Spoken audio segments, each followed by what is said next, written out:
All right, Shalom.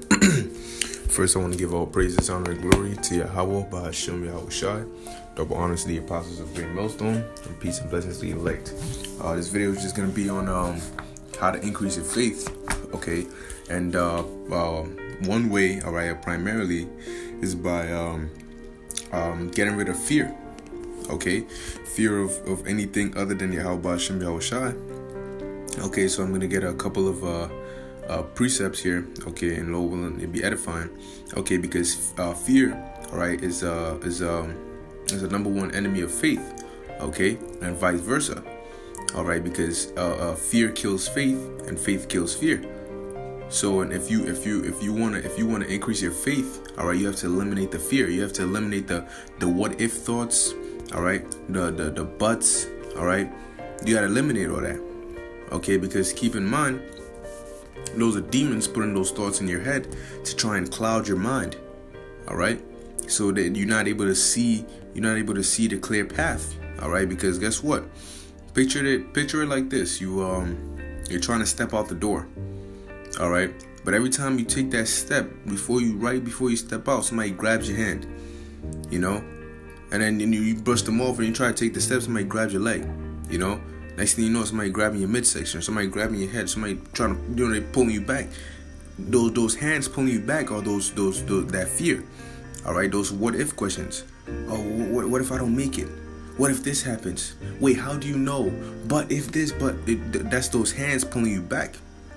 All right, and before you know it, you're not gonna be able to step out that door. All right. So you got to rebuke that fear and just get to the point where you don't even hear the ifs. You don't feel those hands grabbing you. All right, you just you walk out that door. All right, it says in Matthew chapter 8 verse 26. It says, and he said unto them, I'm just getting to the point. Let me just highlight that. It says, and he saith unto them, why are ye fearful, O ye of little faith? All right. Notice how he had that in the same sentence, because that fear killed their faith. They knew who he was. All right. And being with him that whole time, he kept telling them what? The Lord kept telling them, have faith, have faith. Through faith, you can do anything. The Lord is always with us. I am with you. Okay. And they knew that. However, the fear, all right, it diminished it decreased that. All right. And therefore, the only thing that was on their mind was fear. Oh, we're gonna die.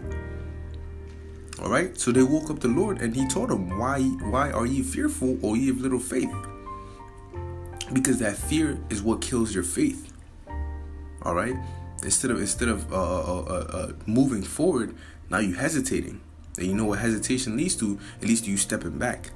Next thing you know, you turning around. Next thing you know, you running the opposite way. You know. Because you fear. All right? Fear is like darkness, and faith is the light. Now, if you let that darkness swallow up your light, you ain't gonna see anything. It says, then he arose and rebuked the winds and the sea, and there was a great calm. All right? So, next precept is Mark chapter 4, verse 40, because there's been many accounts where the Lord said that. All right? It says here, and he said unto them, why are ye so fearful? How is it that ye have no faith? Okay? He said, how is it you have no faith? And there it is again. You got why he asked them, why are you fearful? And then he lets them know you have no faith. Because that fear is what's stopping you from unlocking your full potential. Okay? And once you eliminate that fear, all right, you pray to the Heavenly Father. Once you eliminate that fear, you're going to be able to reach those new heights, because just like the word confident, okay, we're going into it at camp. All right, confident really means with faith. Con meaning with, all right, and fident, all right, or fidel meaning faith. You know, like if somebody calls you an infidel, all right, that means you're basically faithless. All right. Now, what's it called? Confident. When somebody's confident, okay, in what they're doing, they're able to do it. Because they have faith that what they're doing is gonna work. So you know what happens? They don't even ask questions. They already see it done. You know, if somebody has confidence that they're gonna win the race, they already see themselves in first place. You know, If somebody has confidence that they're gonna win a fight, they already see themselves knocking the other person out, because that's the only thing they're looking at. They have that it's like they already see it. You know, it's as though they've already knocked the person out. You know, that's how much faith they have, because they're with faith in whatever that they're trying to do. All right, they're not worried about fear, because fear takes you the complete other way. All right, when you're worried about fear, all these different questions pop up. You know, your mind is all cloudy. All right, you don't know what to think. You know, you don't know what's going on. You know what I mean? You all messed up. Now you start getting nervous. Now simple things that you're able to do, all right, on the regular, that are so easy, to become much more difficult. You're missing notes. You know, you're throwing some wide punches. You know, you're missing shots. It's because you're nervous. You know, you're tensed up to the point where where you are normally at, you're lower than that now. That's what the fear does. It not only does it not allow you or prevent you from progressing, you start degressing or regressing. All right, you start going lower. You start messing up. All right, and that's how dangerous fear is, man. If you don't have fear in the Lord and only the Lord, all right, you're not gonna have that faith. And the Lord is a man, all right, in which if you're gonna worship the Lord, you have to have faith, because we can't see the Lord physically right now, but we believe He's there. We can't see the angels physically right now, but we believe they're there. All right. So this next precept. All right, in the book of Hebrews, chapter 10, verse 23, it says, "Let us hold fast the profession of our faith without wavering, for He is faithful that promise." Because when you start wavering, all right, eventually it leads to more than that. All right, it leads to falling. Okay, when you start wavering, you start becoming unsure, uncertain. All right. That's think of it like a door, okay? That, you know what I mean, when you have that strong faith, you got the door locked, you know, with metal locks, you got the chain on the back and everything. All right? But when you start wavering, that chain breaks off, the door is cracked already.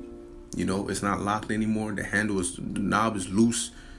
Them demons could break that down easily. They're just a couple attempts and they'll break it down, because they can see a way into your house, into your mind, because your door is not locked. Your door is not fully able to protect you.